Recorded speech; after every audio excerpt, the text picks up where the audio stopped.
नमस्कार दोस्तों।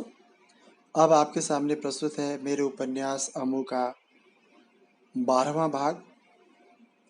अध्याय 12, खटखट। छमाही परीक्षा सिर पर है। अमू पूरी तरह से तैयार है। सभी विषयों को उसने पहले ही चाट लिया है। अगर कभी आलस आया भी तो माँ की घूरती आंखों और हाथ में पकड़ी छड़ी देखते ही उड़नछू हो जाता है। सुइयां रात के 10:30 बजा रही हैं। नींद आंखों में दस्तक देने लगी है। दादी के खर्राटे सुनाई दे रहे हैं। अंतिम अध्याय समाप्त कर अमू सोने की योजना बना रहा है, किंतु एक प्रश्न पर अटक गया है। प्रश्न टेढ़ा है, रटने में समय लग रहा है। बार बार लिख कर याद करने की कोशिश कर रहा है। मन के किसी कोने से आवाज आ रही है कि कल की परीक्षा में यह प्रश्न पूछा जा सकता है। यूं तो कक्षा में लगभग 30 बच्चे हैं, किंतु कंपटीशन हमेशा 3-4 के बीच ही होता है। पहाड़ी रटने की होड़ हो या सुलेख लिखने की, गणित के सवाल हल करने की हो या किसी अन्य विषय की, बाजी हमेशा इन्हीं में से कोई एक जीतता है। ध्यान भंग हुआ। कानों में टी टिटो अर्थात टिटहरी की आवाज पड़ी। इस पक्षी को भी चैन नहीं। जहां सारी दुनिया नींद के आगोश में समा गई है, यह टी टिटो करती घूम रही है, जैसे इसे भी मेरी तरह परीक्षा देनी हो। अमू ने गौर किया है, टिटहरी घोंसला पेड़ों पर नहीं बल्कि खेतों में, जहां पर गीली मिट्टी होती है, बनाती है। खेलते समय अगर कभी इसके घोंसले के पास गेंद चली जाती है तो अंडों या बच्चों की सुरक्षा के डर से चिल्ला चिल्ला कर आसमान सिर पर उठा लेती है। दादी ने टिटहरी की कहानी भी सुनाई है। कहानी बड़ी मार्मिक है। जब भी अमू को कहानी याद आती है, आंखें नम हो जाती हैं। जेठ माह की दोपहरी में एक घर के आंगन में दें हो रही है। एक बैल ननद हाँक रही है, दूसरा भाभी। तपती दोपहरी है। सूरज अंगारे बरसा रहा है। गर्मी, प्यास के मारे क्या मानव क्या जानवर सबका बुरा हाल है। लेकिन दाई अधूरी भी तो नहीं छोड़ी जा सकती। खैर, अंततः दाई पूरी हुई। सास ने दोनों को कहा, जाओ बैलों को पानी पिला लाओ। गधेरा दूर था। ननद भौजाई अपने अपने बैलों को लेकर पानी पिलाने को चली। भाभी उम्र में बड़ी थी, कर्तव्य बोध भी था, बैल से हमदर्दी भी थी। झटपट गधेरे पहुंच पानी पिलाकर वापस ले आई। ननद में लड़कपन था, समझ की भी कमी थी। अपने बैल को हाँक ले चली पानी पिलाने कि रास्ते में सहेली मिल गई। दोनों बतियाने लगी। इधर दोनों बतियाएं, उधर प्यास के मारे बैल तड़पे। सहेली से बातें पूरी करके ननद फिर बैल को हाँकने चली। थोड़ा आगे जाने पर एक और सहेली मिल गई। फिर दोनों गपियाने लगी। बहुत देर तक बातें होती रही, कह कहे लगते रहे। इधर प्यास के मारे बेचारे बैल के प्राण निकलने लगे। इससे पहले कि ननद बैल को गधेरे तक ले जा पाती, प्यास से तड़पता बैल रास्ते में गिर पड़ा। मृत प्राय सूनी आंखों से ननद को निहारने लगा। ननद डर के मारे पेड़ के तने से पीठ टिकाकर खड़ी हो गई। मरने से पहले बैल ने ननद को शाप दिया, जिस प्रकार तूने मुझे पानी के लिए तड़पाया, उसी प्रकार अगले जन्म में तू भी तड़पेगी। सोचते हुए अमू की आंखों के कोर फिर गीले हो गए। कहते हैं, अगले जन्म में ननद टी टिटो अर्थात टिटहरी बनकर पैदा हुई। नदी गधेरों का पानी वह पी नहीं सकती, केवल बारिश के पानी से अपनी प्यास बुझाती है। अपनी चोंच को ऊपर आसमान की ओर उठाकर खोल कर रखती है। जो बूंदें चोंच में पड़ जाएं, उसी से संतुष्ट होना पड़ता है। पढ़ाई से ध्यान उचट गया। नींद भी गायब हो गई। वह अंतिम प्रश्न अभी तक आंख मिचौनी कर रहा है। दोबारा रटने लगा। सूर्य की गर्मी से समुद्र का पानी भाप बनकर हवा में ऊपर उठता है। अत्यधिक मात्रा में भाप के जमा होने पर बादलों का रूप। ध्यान फिर भंग हुआ। लगा जैसे कहीं से खड़ंग की हल्की सी आवाज आई। चुप हो गया और कान लगाकर सुनने की कोशिश करने लगा, किंतु कहीं कोई आवाज नहीं, कोई शोर नहीं। मन का भ्रम समझकर फिर पढ़ने लगा। वायुमंडल में ठंडी हवा के संपर्क में आने पर इस बार टन की आवाज हुई, जैसे कोई बर्तन बजा हो। अमु सतर्क हो गया है। ये कैसी आवाज है? सोच ही रहा है कि लगा जैसे कहीं कुछ गिरा। नन्हे अमू का दिल जोर जोर से धड़कने लगा। क्या हो सकता है? भूत? बाघ? धमनियों में बहता खून जमने लगा है। अपने बिस्तर से उठकर दादी के पास जाने का भी साहस न हुआ। लेकिन आवाज आ कहां से रही है? आंगन से या घर के पिछवाड़े से? कुछ निश्चित नहीं कर पाया। इसी उधेड़बुन में है कि जोर से टन टन टन की आवाज आई, मानो कोई लोहे की छड़ से बर्तनों को पीट रहा हो। डर के मारे अमू बिस्तर पर सिकुड़ कर बैठ गया है। दादी को पुकारना चाहा, किंतु मुंह से हवा के सिवा कुछ न निकला। इधर बर्तनों के बजने का शोर बढ़ने लगा है, जैसे कोई क्रोध में लगातार पीटे जा रहा हो। आवाज शायद नीचे रसोई से आ रही है। मन डरावनी कल्पनाएं करने लगा है। पक्का भूत है। बंद रसोई में बाघ तो घुस ही नहीं सकता। गला सूख गया। अचानक प्यास लगने लगी है, लेकिन लोटा कुछ दूरी पर एक बक्से के ऊपर रखा है।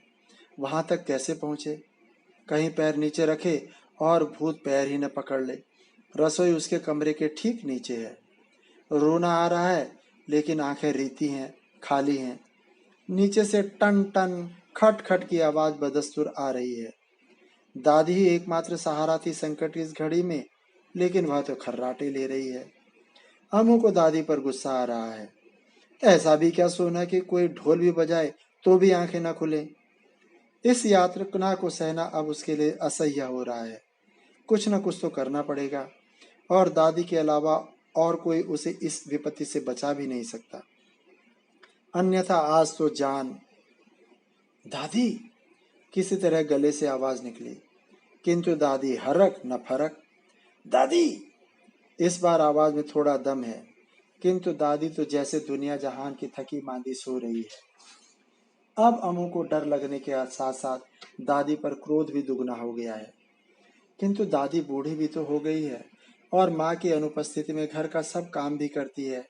खाना बनाना, बर्तन मांजना, साफ सफाई, उबरे से गोबर निकालना, उपले पाथना, अनाज धूप में सुखाने डालना।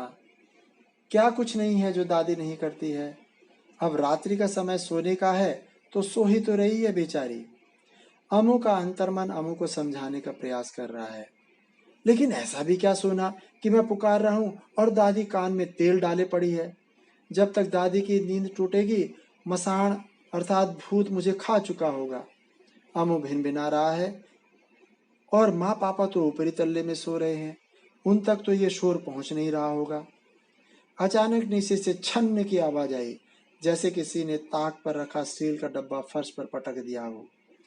इधर अमू अपने बिस्तर से उछला, उधर दादी नींद में बड़बड़ाई, क्या तोड़ी रे तूने क्या तोड़ दिया रे? और दूसरी ओर करवट लेकर फिर खर्राटे भरने लगी है। यह तो अति हो गई। अब या तो दादी के बिस्तर पहुंचकर जान बचानी है, या यहीं बैठे बैठे डर से प्राण त्यागने हैं। चाहे जो भी हो, दादी के पास पहुंचना ही एकमात्र उपाय है संकट से बचने का। पहला कदम फर्श पर रखा। फर्श ठंडा महसूस हुआ, जबकि अभी तो अक्टूबर ही चल रहा है। अचानक पेशाब करने की तीव्र इच्छा हुई। लगा पैंट में ही कर देगा। रोकने की कोशिश की, फिर भी पैंट थोड़ा सा गीला हो ही गया। दूसरा कदम रखा, फिर एक और अगले ही पल में दादी के बिस्तर पर है। दादी! दादी! उठो! उठो! दादी होठों में बुदबुदाई। दादी! भूत! भूत! भूत शब्द मुंह से निकालते ही अमू को जोर की कंपकंपी हुई, और उसका शरीर दादी के शरीर पर लुढ़क गया। क्या हुआ? अपने बिस्तर पर क्यों नहीं सो रहा है? दादी लेटे पूछ रही है।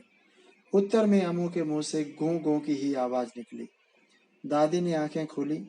बल्ब की रोशनी में देखा, अमू घुटनों को पेट से चिपका कर लेटा हुआ है। क्या हुआ? अपने बिस्तर पर क्यों नहीं सो रहा है? दादी लेटे लेटे पूछ रही है। उत्तर में अमू के मुंह से गो गो की आवाज निकली। हुआ क्या? तू ठीक है? वो भूत! भूत! इतना ही वह कह सका। उसी क्षण रसोई में फिर खटर पटर हुई। ये कैसा शोर है? दादी को भ्रम हुआ। भूत! रसोई में भूत है! अटकते हुए अमू ने किसी प्रकार वाक्य पूरा किया, और बाहें दादी के इर्द गिर्द लपेट ली। दादी उठकर बैठ गई है, अमू के सिर पर हाथ फेर रही है। रसोई से बीच बीच में बर्तनों के टकराने की आवाज आ रही है। समझ गई, बच्चा डर गया है। अरे भूत भूत कुछ नहीं होता, चल देखते हैं क्या है। नहीं नहीं, मत आओ, मत जाओ, वो हमें मार देगा, कांपते स्वर में अमू विनती कर रहा है। देखें तो सही, भूत ही है या कुछ और। अच्छा तू यहीं पर रह, मैं देखती हूँ। मुझे अकेले मत छोड़ो, मैं भी आऊंगा। चल फिर, कहते हुए दादी दरवाजा खोलने आगे बढ़ी। पीछे पीछे अमू दादी का पल्लू पकड़े चला। छज्जे के कोने पर बल्ब जल रहा है। रात बिरात किसी को बाहर आना हो तो डरे नहीं। बल्ब पर असंख्य भुनगे पतंगे मंडरा रहे हैं। कई मर चुके हैं, नीचे ढेर लगा है। कोई अन्य समय होता तो अमू एक दो पतंगे पकड़ लेता, किंतु इस समय तो जान की फिक्र है। अगर बची तो ऐसे कई मौके मिलेंगे। रसोई से लगातार आवाज आ रही है। दादी भी सावधान है, एक एक कदम संभाल कर रखते हुए नीचे उतर रही है। एक हाथ में लाठी पकड़ ली है। 6 सीढ़ियां उतरने पड़ी। रसोई का दरवाजा है। कुंडी पर फंसी लकड़ी हटाकर धीरे से पल्ले खोलने लगी। पल्ले चर्र की आवाज करते हुए खुल गए। अमू की छाती धड़क रही है। अपने दिल की धड़कनों को वह सुन पा रहा है। रसोई में खूब अंधेरा है। शोर बंद हो गया है, जैसे कोई अंदर घात लगाकर बैठा हो। दादी अंधेरे में बल्ब का स्विच ढूंढ रही है। स्विच ऑन करते ही कमरा पीली रोशनी में नहा गया है। पहले पहल आंखें मिचमिचाने लगी। कुछ क्षण बाद उजाले की अभ्यस्त हुई तो रसोई का निरीक्षण करने लगी। चारों ओर बर्तन डिब्बे गिरे पड़े हैं। चीनी फर्श पर बिखरी हुई है। एक कोने में दाल के डिब्बे का ढक्कन खुला पड़ा है। मसालदानी के सारे मसाले मिक्स हो गए हैं। सारा कमरा अस्त व्यस्त है, पर जिसने ये सब किया वह नदारद है। दादी रसोई के अंदर प्रवेश कर चुकी है। अमू दरवाजे से ही ताक झांक कर रहा है। यहाँ तो कोई नहीं है। दादी को आश्चर्य हो रहा है। अमू की निगाहें भी रसोई छान रही हैं। दादी, वो कलसी अपने आप चल रही है। उत्तेजना में अमू ठीक से बोल भी नहीं पा रहा है। तभी कलसी एक बर्तन से टकराई और दिशा बदल दी। अरे ये तो बिल्ली है, इसने तो पूरी रसोई तहस नहस कर दी है। दादी मुस्कुरा रही है। सफाई में तो बहुत समय लगेगा, कल कर लेंगे, अभी इसे आजाद करते हैं। तू कलसी को कस कर पकड़, मैं इसका सिर निकालने की कोशिश करती हूँ। तो इसी की वजह से आज मेरी जान जाने वाली थी। अमू खिसिया रहा है। दोनों हाथों से कलसी को कसकर पकड़ लिया है। दादी हाथों पर कपड़ा लपेटकर कलसी के अंदर हाथ डालकर बिल्ली का सिर निकालने का प्रयास करने लगी। बिल्ली डर गई है, छटपटाकर पकड़ से छूटने की कोशिश कर रही है। बड़ी मशक्कत के बाद दोनों उस नन्हे प्राणी को मुक्त करा पाने में सफल हुई। कलसी से मुक्त होते ही बिल्ली ने जोर से म्याऊं किया। एक छलांग में रसोई की देहरी पर पहुंची और दूसरी छलांग में रात के अंधेरे में गायब हो गई। दादी पोता ठगे से खड़े रह गए हैं। तो ये था तेरा भूत। मुस्कुराते हुए दादी अमू का हाथ पकड़कर सोने चल दी। अमू, उठ जा, स्कूल नहीं जाना है, आज तेरा पेपर है, जल्दी तैयार हो। माँ पुकार रही है। वैसे तो अमू समय पर उठकर तैयार होकर नाश्ता करके स्कूल को निकल जाता है, किंतु आज तो बिस्तर छोड़ने का मन ही नहीं कर रहा है। इच्छा हो रही है बस यूं ही लेटा रहे। अमू, अमू, क्या हुआ, उठ क्यों नहीं रहा है? पूछते हुए माँ अमू के सिरहाने खड़ी हो गई है। चल उठ, कहते हुए जैसे ही अमू के माथे को छुआ तो चिहुक उठी। तेरा माथा तो गर्म है, कहते हुए मुंह गर्दन टटोलने लगी है। आवाज सुनकर पापा भी आ गए हैं। इसे बुखार आ गया है। पापा ने केवल किया और चुप हो गए हैं। दादी ने सुबह ही दोनों को कल रात की घटना के बारे में बता दिया है। अमू उठना चाहता है, स्कूल जाना चाहता है, आज उसकी परीक्षा है, सब रट लिया है उसने, किंतु शरीर में जान ही प्रतीत नहीं होती है। लग रहा है जैसे किसी ने शरीर को निचोड़ दिया हो। गर्मी महसूस हो रही है, गला सूख रहा है। पानी, गले से आवाज भी नहीं निकल पा रही है। माँ ने सिर के नीचे हाथ रखकर सहारा देकर पानी पिलाया। शरीर तो भट्टी की मानिंद तप रहा है। पापा चिंतित मुद्रा में अमू को देख रहे हैं। अमू ने उठने की कोशिश की, किंतु अपना ही भार संभाल नहीं पाया और दोबारा बिस्तर पर लुढ़कने ही वाला है कि पापा ने थाम लिया। मुझे स्कूल जाना है, आज पेपर है, मैंने सब याद कर रखा है। बोलते बोलते आंखों से आंसू टपकने लगे हैं। कोई बात नहीं, इस हालत में तू पेपर दे नहीं पाएगा। तुझे बहुत तेज बुखार है, पहले ठीक हो जा फिर पेपर देना। पापा धीरज बंधा रहे हैं। अमू दूसरी ओर मुंह करके लेट गया है। वह क्लास में फर्स्ट नहीं आ पाएगा, यह दुख उसे सता रहा है। माँ एक गिलास दूध और 2 बिस्किट ले गई है, किंतु अमू की तो बिल्कुल भी इच्छा नहीं है दूध पीने की और बिस्कुट खाने की। खा ले बेटा, तभी तो तू दवाई खा पाएगा। माँ अमू को दुलारते हुए भी दूध पिलाने की कोशिश कर रही है। अमू को लगा उल्टी कर देगा। पापा ने बुखार की दवाई दे दी है। उनकी दुकान पर छोटी मोटी बीमारियों के लिए सब दवाई रहती है। अमू दूध पीने और 2 बिस्किट खाने में ऐसे महसूस करने लगा जैसे कोट खाल की उकाल चढ़ गया हो। आंखें बंद कर लेट गया है। माँ रजाई रजाई उड़ाकर अच्छी तरह से चारों कोनों से ढककर दरवाजा बंद करके चली गई है।